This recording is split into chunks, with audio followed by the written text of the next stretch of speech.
these are potential plateau patterns that, we may see. I don't mean every week in every patient, but, maybe if you've got, 10, 20 different cases, you may come across one of these a week in one of those cases and so on.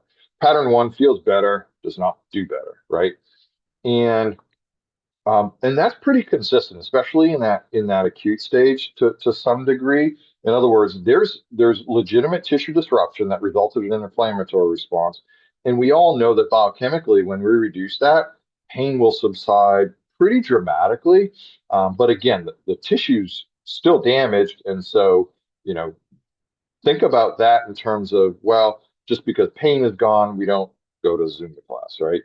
Um, Pattern two does better, but still, right? The capacity, but they still have this pain generator, and that's where I find these kind of interesting, because it shows that correlation isn't always there. Now, in the physical medicine world, this is especially interesting because we often, when we do something that addresses the mechanisms associated with pain, we often see that co-commitment improvement in performance. But this again can potentially go back to, well, yeah, maybe they actually have some, low grade inflammation, and we're not addressing that to the extent that we probably should. Good days, bad days. Well, that probably comes along with some of these people that, one, potential adherence isn't there, especially if you're giving them some home things. I love giving people stuff at home to do that is going to be managing their pain. And shout out to my friends at Stop Pain Clinical, because the other benefit of managing their pain is they're going to do what they're supposed to be doing, what they told them to do, especially on the physical component side of things. But when you give them homework and it has a double whammy of actually doing something like reducing their pain that sort of has that immediate response, which is why I like to do that, it empowers them. And if we don't want all of the responsibility on our shoulders, you must empower your patients to actually do something. The strategy never changes. We hear this a lot, especially in a lot of these facilities, that everyone's doing the same thing repeatedly over and over and over again, and they're not really going to get the hopefully the effect. And in fact, we're going to still have all the same problems, asymmetry, because they're doing the same movement patterns. Maybe they're only doing it unilaterally. Maybe they're doing it bilaterally, but they're using the same potential load, or we're just treating the pain. Which again, I'm not saying that we don't treat pain. We have to treat pain. It's imperative we treat pain. Statistically speaking, patients come in to see us because of a dysfunctional movement pattern, a reduction in capacity. Like, oh, I used to be able, I literally had a patient come in. He's like, I used to, they were snowbirds, put their bikes away for the winter, and he's like, I couldn't lift my bike anymore. So, that was his indication that something is up and needed to do something about that. So, the pain situation studies are also clear that if we don't address that, we're not going to make them happy. We don't develop that rapport. We're not showing them the empathy and the sympathy that they might be looking for. So, feels better does not do better. I see this a lot in chronic pain patients. One, just think about reducing the biochemical effect, even with decompression. And I've got one of my best patients in my history being a clinician, Martha. She was feeling better, immediately after, and then just. But as I explained to her, I'm like, we need to build on that, and that again tells us that, I didn't introduce anything into her that was exogenous in forms of a pharmaceutical. It was all mechanical and addressing, part of the different mediators causing a problem, which was asymmetry and abnormal recruitment patterns, as well as hypertonicity in the spine, which was causing, part of her pain generation. But it didn't fix, part of the problem. It was only part of the regiment, and we were still had more work to do.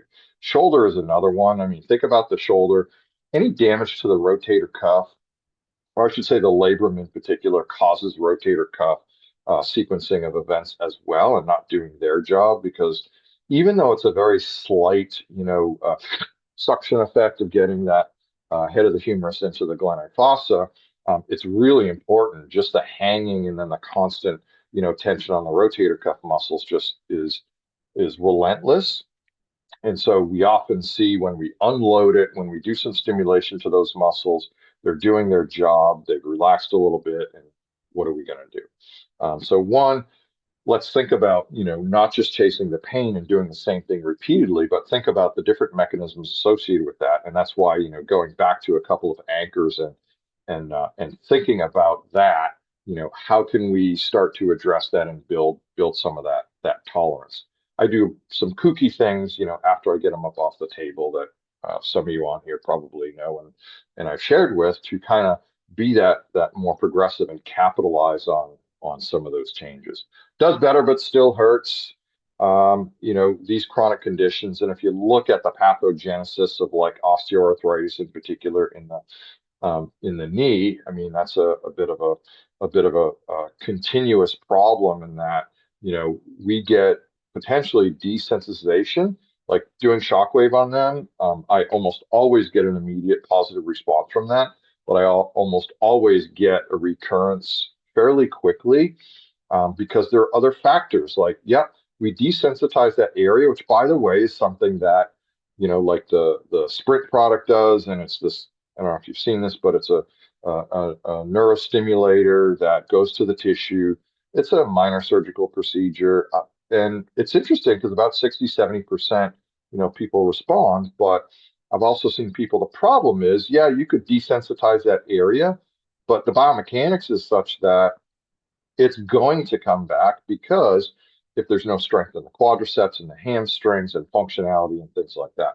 And so making sure that, well, it's going to hurt, but there's also an expectation piece. And so shifting that goal, increasing the tolerance while reducing reducing the reactivity and not allowing them to overdo it, right? And I call it the Zumba effect and I apply it to all the different areas in the body. Classic areas, another one like in the neck. And the reason is you put them supine and you do some magic, you do some work. As soon as they get upright, posture alone is such a horrible, horrible thing that can cause generation. And in fact, we talked about that this morning with my students who were young people who could identify that. The other problem is that I used to tell in another program, when I was a department chair, my students, I'm like, listen, get really good at the upper trapezius muscle because it can be a bread and butter. It's one of those things that you're never going to run out of people that have an issue there. And think about it, like it's the only muscle that opposes itself. It has a connection to, the brain stem. Um, and it's the most powerful part generator of power output in the human body, which is the second pole that we see in Olympic weightlifting. So it's wicked strong, it's wicked powerful, and it's stubborn, and it's an area that people are going to store some of their stress. So in other words, poor posture and stress, yeah, it's probably going to come back. The roller coaster, ups and downs. Plantar fasciitis is again a very interesting one, and I'm going to talk a little bit about this in a second as well. But people often get very rapid relief from the problem. Why? Because it's multiple mechanisms, and one, yeah, I mean the associated calcaneal heel spur, right? That's a response to this problem that is otherwise going to be inflammatory in nature. It's a calcific tendonitis for all intents and purposes, right?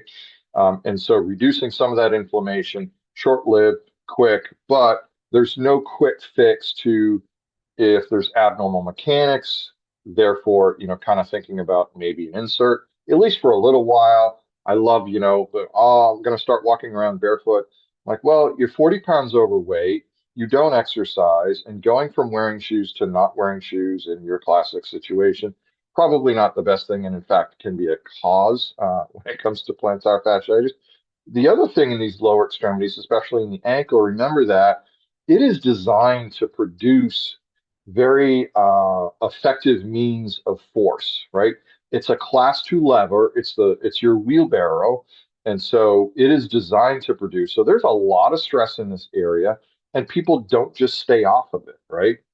So we need to go back to one, am I using the appropriate dose? But we need to kind of think about these ebbs and flows with regards to some of these improvements and understanding, okay, they're going to be doing some of their stuff at home. And of course, everyone has access to PubMed and various online resources to medical, and they diagnose themselves and all kind of find all kinds of different stuff.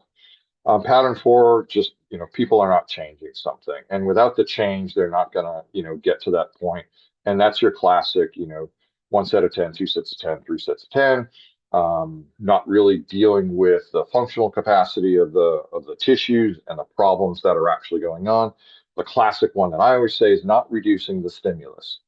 And actually, a coach asked me the other day, one of her athletes in strength and conditioning is experiencing low back pain. What does it take to reduce her low back pain? And I said, you need to start with reducing the stimulus. It's like, well, it was training. And I said, well, no, she had an adverse reaction. She did something wrong, and it was an abnormal movement pattern that caused that. So you need to fix that. Keep an eye on her, making sure that however she's doing her squats and so on and so forth, but reinforcing, those abnormal patterns and moving forward.